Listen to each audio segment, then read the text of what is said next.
From Sober Smash Studios, it's The Journey with drug and alcohol attorney Mark G. Astor. All right. Well, hello, everybody. Welcome back to another edition of The Journey. We're over here at the Sober Smash Studios here at Treatment Partners of America, and we're super excited to be back for what is the third, I guess our third time here, guys, with Deanna and Jay. And I'm very excited to have a special guest here, Sally Greer. Good morning, Sally. Good morning, Mark. And welcome to the show. Thank you. And I'm really excited to have you here. You have a very unique background, former professional tennis player who's in recovery and now runs an unbelievable program to help other professional athletes or athletes that are retired who are dealing with issues of addiction. That's right. So welcome. Thank you very much. Thank you for having me. This is our opportunity to hopefully make a difference in some other people's lives. So I appreciate that you've come here to share a very personal story with us. So welcome. Thank you. So let's go back a little in time and tell us how you became a tennis player and where you grew up and all that other fun stuff. Well, to go way back in time, from the very beginning, is I was born in Cuba, and my family came over when I was 3 years old, and it was about a year before Castro took over. So we saw the writing on the wall, or my parents did. And my mother was a former athlete in Cuba, too. She had been invited to try out for the Olympics for the javelin throw. So she had run track. And I guess I got some athletic ability from her. As I grew up, though, my interest in sports really focused on football. And I just absolutely loved football. But of course, back then in the 70s or 60s. Are we talking American football? American football. Okay. American football. And, I would watch my brother from the sidelines playing the little optimist football or whatever they called it. And I would be playing tackle sandlot football with the other guys on the sidelines and loved it. So I really loved the running, the aggression, everything that had to do with football. And so at one point, my mother said to me, Sally, the Dolphins aren't going to draft you. So you better pick something. Maybe today they would, actually. I think they could do with the help from what I've seen, although they did beat the Bears last Sunday. They're doing a little better. But I don't want to get my hopes up yet. Eventually I tried swimming. I didn't like golf, and so I tried tennis. And I was 12 years old when I picked up my first racket. And I played for back then they called it high school, or junior high, I'm sorry. And so I played for my junior high school team, and that's how I got started. I started to take lessons, and I started to enjoy it. And I liked the individuality of the sport. Even though I loved football, that was a team sport, I always went for positions that were individual, like wide receiver or quarterback or that sort of thing. So where are you living at that time? At that time, I was living in Westchester, which is the west part of Miami. And so I grew up in Miami. And what year are we talking about now? We're talking about 1968, 69, 70, 71, graduated high school in 72. Right. I mean, a different time, right? I mean, Miami must look totally different. And I would think even with women's sports in general, either college or professional, a totally different scene as to what we have now, right? I mean, I would think. Completely different scene. I get, now with Facebook, I get a lot of people from the past, guys that I used to play football with, saying, boy, you were ahead of your time. And but it is what it is, and I love that I got into tennis, and that gave me an opportunity that other women would not have had, and that opportunity was to travel and to make a name for myself in something that I absolutely loved. Eventually, once I got over the football. Right. So I know some, even now the younger kids who are waiting to maybe go to college or just to turn pro. I mean, I was telling you off, we were talking about it before we came on air that, my colleague's nephew, he travels all over the country in tournaments. Was that what it was like when you were sort of up and coming? Were you traveling all over the country playing different tournaments? Yes, absolutely. When I was a junior, I traveled a bit. But then when I became a pro, and I turned pro in 1973, that was the start of 40 weeks a year traveling. And that meant around the world.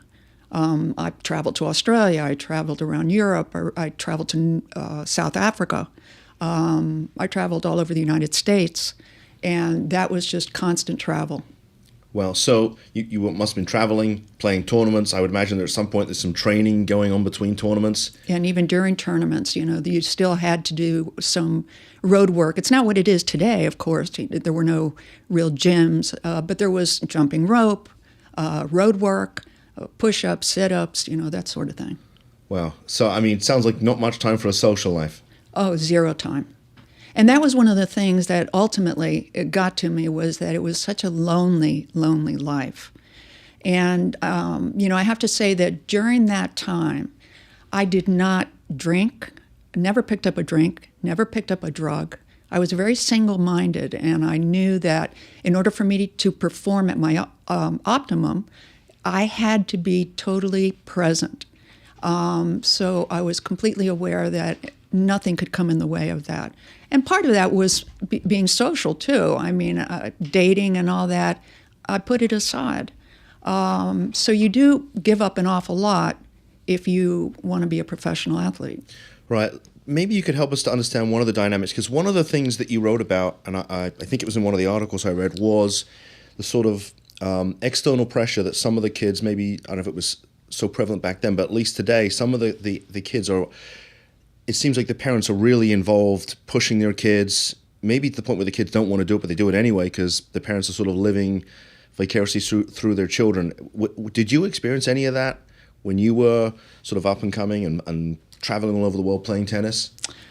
No, I didn't, not really. There was, if there was any pressure, it was from my mother. And my mother was an alcoholic, and I believe had some mental health issues. So there was a lot of things going on at home that created a lot of dysfunction. And in that dysfunction, there was a lot of rigidity. And that meant perfection. And when you have to have perfection, it's impossible. But that's what I would strive for. And there was that feeling of, okay, it's not just so much about the tennis. It was more about wanting to be loved and wanting to be accepted by my mother. Okay, so do you feel that the playing tennis, you got that love and acceptance? Well, no, I didn't, because you never can. Even if you win, there was a fear of success and a fear of failure, because if you win, you have to repeat that in order to continue getting what you think you're getting, which is the love. If you lose, you're not going to get it at all. So there was constant fear no matter what I did, and I never felt like I got it. Okay. When I read part of your profile, you talked about the fact you played at the University of Miami. I did. And from what I read, it says here you played from 72 to 73, where I still hold the record for the best single season record of 28-2. The best percentage. Yep, I still do. Wow. I looked it up on Google to make sure it was accurate. Wow. And also, I think you played at every major tournament here. Played all the Grand Slams, round of 16 at the French, Wimbledon, and U.S. Open. And at one point was ranked 62 in the world. That's right. Pretty impressive. Well, thank you. I was capable of beating people that were much better than me, people that were top 20. But I was also capable of losing to anyone in the 300s. So I just wasn't consistent enough to really develop my game to the point where I could get in the top 50 or the top 20 and stay there. Okay, when you were playing, was there big money and sponsorship involved in tennis? Because I see now, you see that, especially I think it's Serena Williams. Seems like she's getting paid a lot of money. The sponsorship. She's as much a celebrity as she is a professional athlete. Was it like that when you were playing? Not at all. No. In fact, I played for 5 years, and by the time I finished, I broke even. It was just the starting point of women's tennis gaining that momentum to to be heard and to be acknowledged, and that we had something to present to people that were performances of quality. And of course, the one who headed the movement was Billie Jean. And I was there at the Houston Astrodome when she played against Bobby Riggs. That was really amazing, just the whole show. But that was when it was just starting to begin, money was just starting to get into the women's game. Wow. So out of all the places that you played, I mean, the French, Australian, the US, Wimbledon, what was your favorite tournament to play? I would have to say Wimbledon. Okay. Wimbledon was just, there's that tradition, that history,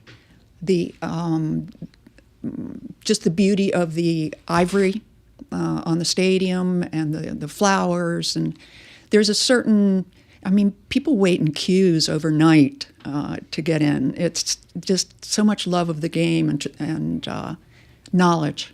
So for people who are going to watch this, the queue, as we know it, is a line. Well, we know what a queue means, but people are like, queue? What's a queue? It's a line.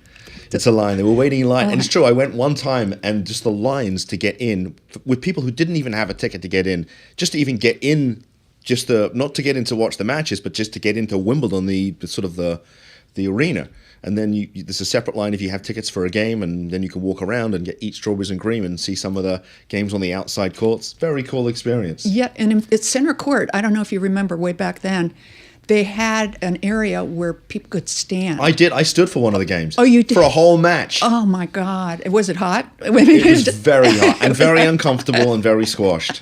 But you were there. I was there, yes. You can say that. But, it's amazing. It's a very small stadium, and you are literally right on top of the court. I don't know. I don't think they have that anymore now. I think they're a little tighter with security after they had that one issue with was it the German player where the guy, I think it was at the US Open, the guy jumped over and stabbed her. I can't remember the name of the player now.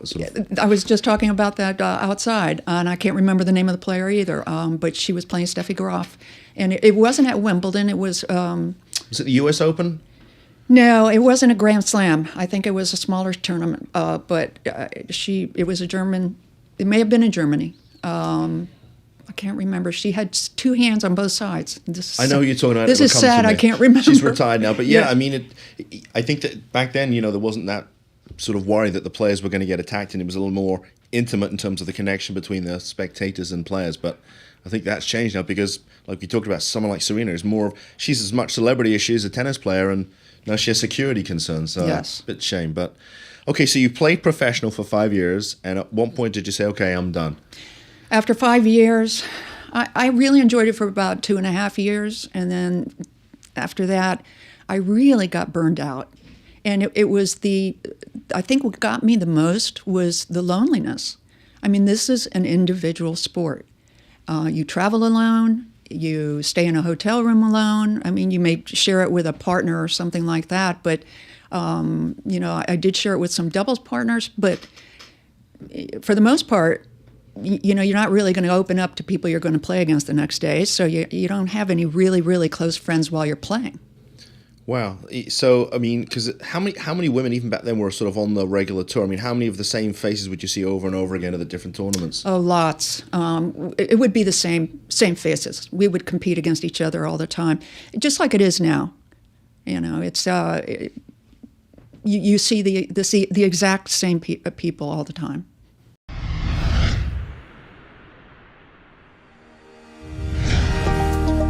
Welcome to Treatment Partners of America, your partner in recovery. Treatment Partners of America is a unique, state-of-the-art substance abuse facility. Our trained professionals first focus on finding the core issues in trauma that lead to addiction, with some of the best doctors, nurses, and behavioral health techs the industry has to offer.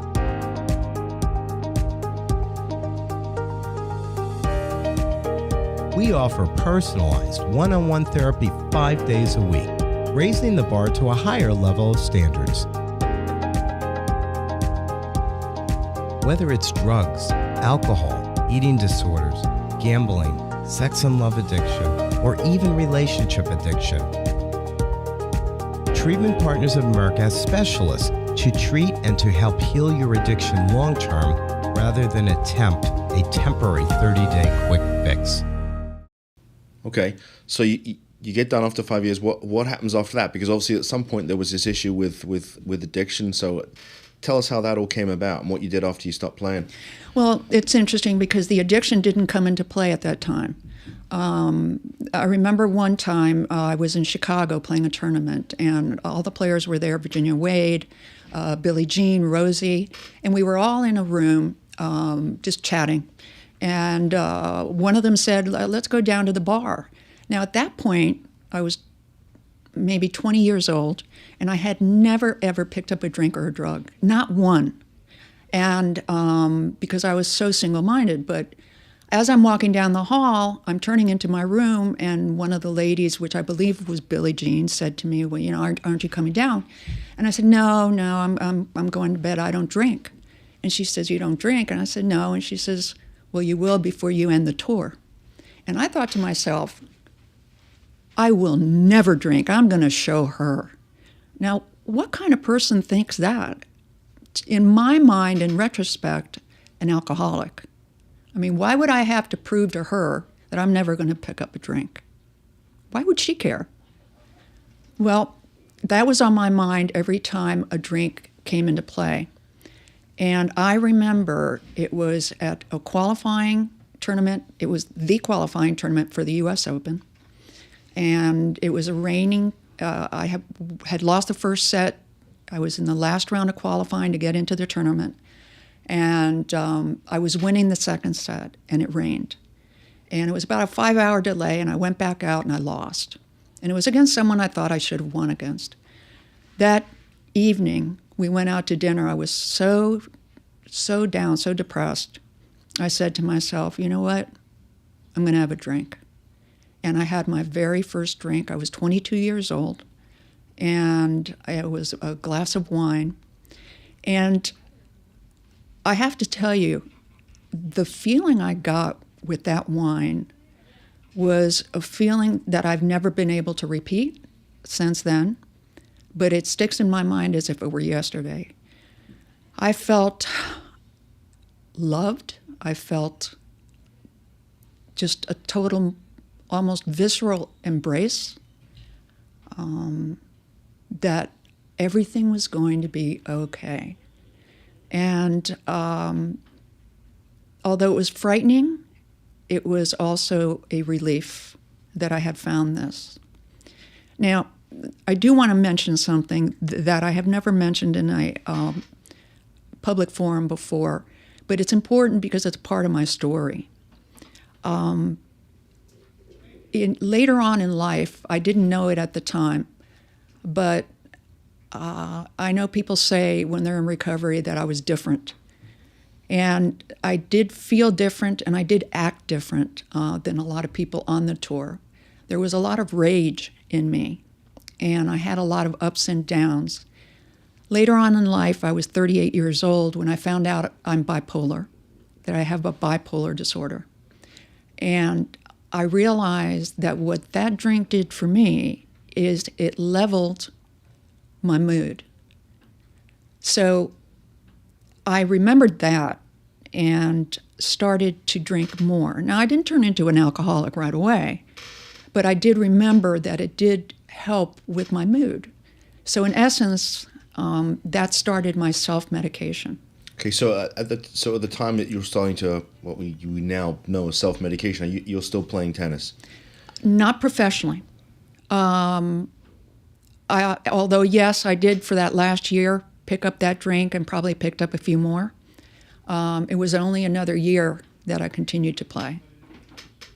After that year, I made the most difficult decision of my life, which was to give up playing because I had really literally burned myself out. I was so focused on tennis and so not focused on life that I didn't know what to do. I knew I couldn't play tennis anymore, but I didn't know what to do with my life. Yeah, it's interesting you say that because I've had a chance to talk to our mutual friend Randy Grimes, who's just an unbelievable human. Vance Johnson, Absolutely. I mean, and a number of other professional athletes, and it seems like it follows a similar pattern. I mean, they are playing their sport from a very young age. It really almost defines them, and then all of a sudden, boom, it's done. I mean, Randy shared a story with me that he played 10 years. He was the starting center for the Buccaneers. They get done with their season. They're clearing out their locker, towards the end of the season from the last game. The coach walks in, taps him on the shoulder, and says, "Thanks, Randy. We won't need you next year." I mean, no golden handshake, no thank you very much, just a tap on the shoulder. I mean, and I think that was sort of the beginning of his battle. I mean, he was already addicted to pain meds, but I mean, one of the things he talked about was the fact he just didn't know how to cope without the one thing that defined him. Randy Grimes, the football player. Yes. I mean, how do you deal with that? I mean, it's almost like somebody you've been eating your whole life and someone says, no, you never can eat again. Imagine that. How do you deal with that? Well, that was the tap on the shoulder for me. It was giving up my identity. And I remember sitting in the living room with my parents and saying, I don't know what to do. I don't know what to do. But I've always been driven, whether it's good or bad. It's always an inner drive that I have. And I decided to go back to school. And I got my degree at the University of Miami. What did you study? Communications. And I did television broadcasting. I had my own public affairs talk show. And this was before the internet and a podcast like this, right? Yes, before all this. And that was at the CBS affiliate in Miami. And then I did sports. I was an anchor and a reporter for the ABC affiliate in Miami. And then I became public affairs director and public service director at an independent station, and I had a daily talk show that I did, which was a public affairs talk show as well. You should be interviewing me. I'm just We'll a lawyer with a podcast. We'll talk. I love it. So did you do any commentary on tennis? Because I see some of the, is it Chris Everett, who I know actually lives here in town? Right. Did you do any of the commentary on tennis? No, I didn't. I did one, but it was a local just reporting on, I guess it was what is now the Miami Open. I did that for the ABC affiliate when I was doing sports there. I was on in the very early morning, very early. So while the career switch is happening, and it sounds like you attacked the second career with the same vigor and passion you did with the first career, and you just made it happen. I did. I got straight A's. I was on the presidential honor roll. I was graduated with honors, and between the third and fourth year, I got married. And married a tennis player who was an attorney, still is. But he and I got married, and we were married for 24 years. I had 2 children. I have a 32-year-old son and a 30-year-old daughter. Both athletes? My son was an athlete. He was a baseball player, pitcher. And my daughter, no, she's not into athletics, but she studied education, and that's what she graduated with. Okay, so fit in the picture of the drinking, the addiction. Where does that all fit into the grand schemes? Because you've got married, you've got kids, you've got this amazing career. Yeah, you would think with that part of the story that it's all very happy and all that sort of thing. And I had a lot of happy moments. Please don't get me wrong, but the addiction, as we know it, is a progressive disease. And I would say somewhere between the time that I had my first child, which was in 1986, until the time I was diagnosed with bipolar disorder, my drinking increased considerably. And definitely in 1992, when Hurricane Andrew hit Miami, there was a lot of destruction.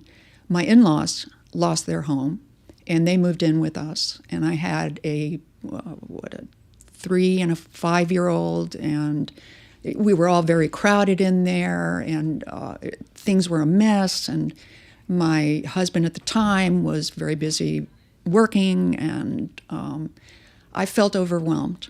And I dealt with it the best I could and the best I knew how, and that was by drinking. And by that time, and I had already seen a psychiatrist, I had been given Klonopin, which is along the lines of Xanax and Ativan. And is it like an antidepressant? it's an anti-anxiety medication. It's benzodiazepine. And I became addicted to that because the doctor said, take as needed. Okay. So, That's like giving you candy and saying, take it when you're hungry, when you have a sugar when you're craving. hungry, absolutely. So now you're addicted to this medication. Are you still drinking? Still drinking. Wow. Okay. So that couldn't have helped things. I'm sure it sounds like things got considerably worse. I would think at that point. Considerably worse. I was sleeping a lot. I wasn't available for the kids. I wasn't available for my husband. I wasn't available for anybody. I wasn't available for myself, and that got very bad. I started to end up in psych wards multiple times. For anyone who's experienced that, it's a horrible experience. That's what I hear. And, although they didn't treat the alcoholism or the addiction, they tried to treat the disorder. And, I'm continuing to drink and use at the same time that I'm taking mood stabilizers and antidepressants. It's not working. So, at what point did you finally get clean? What was the catalyst, if you want? In 2005, 2004, my husband and I separated, and I was living alone, and that's when it got very, very bad. Very bad. I had 2 suicide attempts. I had severe depression, obviously, and I was living alone, and I was virtually drinking 24/7. I would wake up at 3:30 in the morning, exercise. It was absolute lunacy. Exercise for 2.5 hours, and then just reward myself with alcohol and drugs, and then just pass out, and until I woke up again, and then go right back to it. And I did that for a year. And what happened with this divine moment of clarity, not to be morbid or morose, but this is my story, my mother died. And the divorce went through. My children were not in my life. And my mother died all within a span of 3 months. And I looked at my mother, who was the person I blamed for all my troubles because she was an alcoholic, and I believe probably bipolar. And I saw that I couldn't blame her anymore. She just wasn't around. So I had to take a look at myself. And the following day, I called my therapist and I said, I'm an alcoholic. I need help. And of course, my therapist only knows what I tell her. So she said, no, you're not. And I said, no, I am, and I need help. And she helped me, and I went into detox in Miami and got help. Wow. So how long have you been clean now? A little over 13 years. That's amazing. Congratulations. Thank you. And so now you have career number 3, right? Now I have career number 3, and the most rewarding of all. So I know that you founded an organization that helps athletes who are dealing with issues of addiction, right? That's correct. What's it called? It's called One-on-One Addictions Counseling for Athletes. Okay. So when did you find that? When did that begin? And what made you come up with the idea? That was in 2012 that I put it together, started really putting it together.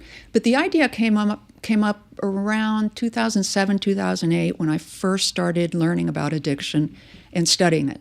And I thought to myself, why not put everything that I have experienced in my life together and help people? That was certainly the furthest thing in my mind in all of my life. I was such a selfish person. And it just sounded like, this is something I can do. Maybe people can relate to me. I certainly can relate to them. And so I started putting it together. And I found people like me who were athletes, lost their identity, and then drowned their sorrows and only found their identity as addicts. You know, it's amazing to think, I mean, when I first started to do this work, the idea that there were professional athletes who had this issue almost blew me away. I mean, you see the athletes today, they have this, what looks like an amazing life. They travel the world, they make a ton of money, they're on TV. They have everything. And yet, what's the old saying, wherever you are, when you travel somewhere, I'm trying to think of the saying. Wherever you go, there you are. There you are, right? So whatever is going on in here and in here, whatever they did, whether they were tennis player, football player, whatever it was, that didn't change who they were inside and what the issues they were dealing with. And yet you see the outside and you see this persona and you're like, oh, what do they have to complain about? But when you hear the stories, you realize that perhaps it's even worse because there's such pressure to always be on in the public spotlight, to perform on the court or on the football field. Unbelievable. Shocking to me it was. Well, there's another thing, too, that I deal with when I'm treating athletes is we often say that when you have addictions, that your emotional growth stops when you start using. And that's very common. When you consider any obsession, and you consider that athletes like myself start very early in our obsession, which is our sport, our emotional growth pretty much stops then, too, because if you're going to be completely focused on winning and not losing, then your growth is going to stop. It's going to be focused on that. And so that's another thing I have to consider when I'm treating an athlete, is that their emotional growth stopped way before they even really got involved in their addiction. But both of them grow together because those are the two things that give you the greatest high. And so all of a sudden, when you stop, your identity stops, and then what takes off but the actual drug addiction. Okay, so are you dealing with athletes who are still sort of actively playing their sport, or they come to the end of their career and now they're dealing with something that they've really been, they've been addicted for a long time? I mean, Randy told us, he'd been taking pain pills for a long time just to stay on the field, and then once he stopped playing, it just took right off. It consumed him. And that's exactly my point, that it's almost like a taking off point once we stop playing. Because what else is there that's going to bring us that kind of high? There is a high that you get, whether, clearly the physical part, the physiological part, which is the endorphins and the adrenaline. So you're going to get that high. But, once that is removed and you've got the other thing that gives you the high, because that's also connected to your sport, you do it, and it's connected because you use it when you win and you use it when you lose. Now that's all you've got. So that's going to take off. And you have nothing else. So you've got to find something else. But there isn't anything in the world that's going to give you that high other than a drug, if you're an addict. Wow. So so you told us you traveled all over the world playing tennis. Are you traveling all over the place now doing this? I wish I'd like to travel more doing this, but I'd like to get the word out. So how do people find you? I mean, you must have a website. I know I do have a website. Tell us about that. I have a website that's called athleteaddictions.com. Okay. And my phone number is 305-299-4200. That's my company. And it is one-on-one addictions counseling for athletes. Okay. Did you give us the email? Do we have an email? Yes. It's Sally@athleteaddictions.com. Okay. Sally, I'm so happy that you came on the show, and I appreciate that you shared, the story of being bipolar, which I know you told me you wanted, before we came on, you wanted to share something that you hadn't shared before, and that's very personal, and I think you're very brave for sharing that with us. Thank you. I really do, and I'm glad that you came on. So I'm going to give out my information, because if for some reason they can't find you, and if you Google Sally Greer and you can't find her, then maybe you're not looking at Google. But anyway, to find out more about what we do and just to get in contact with Sally, you guys can find me on the web, drugandathletics.com. You can email me, Mark, M-A-R-K, at drugandathletics.com, or you can call us, 561-419-6095. Thank you, Sally, for coming on the show. And I hope we're going to spend some more time together off the air. I hope so. You're just a fabulous lady. Thank you. Thank you very much. Thank you, Mark. You're welcome.